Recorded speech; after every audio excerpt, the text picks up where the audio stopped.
मैं आपसे माफी मांगता हूं सर। मैंने आपकी शान में गुस्ताखी की है। मुझे ऐसा नहीं करना चाहिए था। मैं अपने अल्फाज वापस लेता हूं। मैं इंसानियत के नाते निसा की मदद करने के लिए आया था, क्योंकि मुझे ऐसा नहीं करना चाहिए था। यह आपका फैमिली मैटर था, मुझे इसके बीच में नहीं बोलना चाहिए था। मैं एक बार फिर आपसे माफी मांगता हूं। लाला,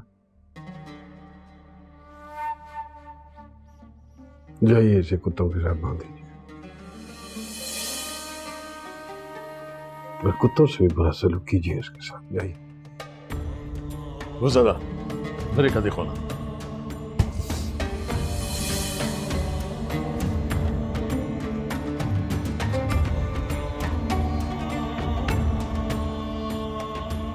हाँ जी, आपने तो अपने ऊपर खुद ही सारे दरवाजे बंद कर दिए। अब इससे ज्यादा वो और क्या बोलता। और यही आप चाहते थे। उसके बाप ने भी आपसे माफी मांगी है, कई लोगों को भी भिजवाया है, लेकिन आपने किसी को नहीं माना। ठीक, लेकिन जब अब ये खुद हाथ जोड़कर माफी मांग रहा है तो बस ठीक है। वो क्या ठीक है? क्या ठीक है लाला? उसकी जुर्रत कैसे हुई कि मेरी बेटी का नाम अपनी जुबान पे लाए? क्या ठीक है? ये ठीक है? आपसे जितना कहा है मैंने उतना कर दीजिए। जाइए, जाकर पटा डालिए इसको। हाँ जी, बस माफ कर दें। ओ बस लाला, बहुत हो गई। उसका वकील बनने की कोशिश मत कीजिए आप। फैज बिल्कुल ठीक कहता था, ऐसे शख्स को गोली मार देनी चाहिए। 2 टके का लड़का,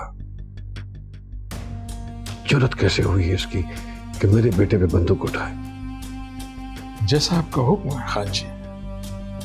ये उसकी जेब से निकला है जो पैरा दे रहा था।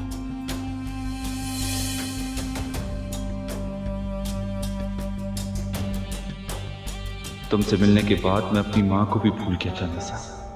तुम्हारे गुस्से में उनका गुस्सा, तुम्हारी महरूमी में उनकी महरूमी, और तुम्हारी फ्रस्ट्रेशन के साथ चलते चलते मैं अपनी बाप की नफरतों से भी निकल आया था। मैं तुम्हारे बाप से सिर्फ तुम्हारी लड़ाई लड़ने आया था।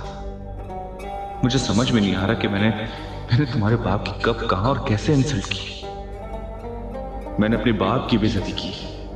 वो मेरे सामने हाथ जोड़ता रहा और मैं तुम्हारे बाप के आगे अपनी झोली फैलाकर बैठ गया।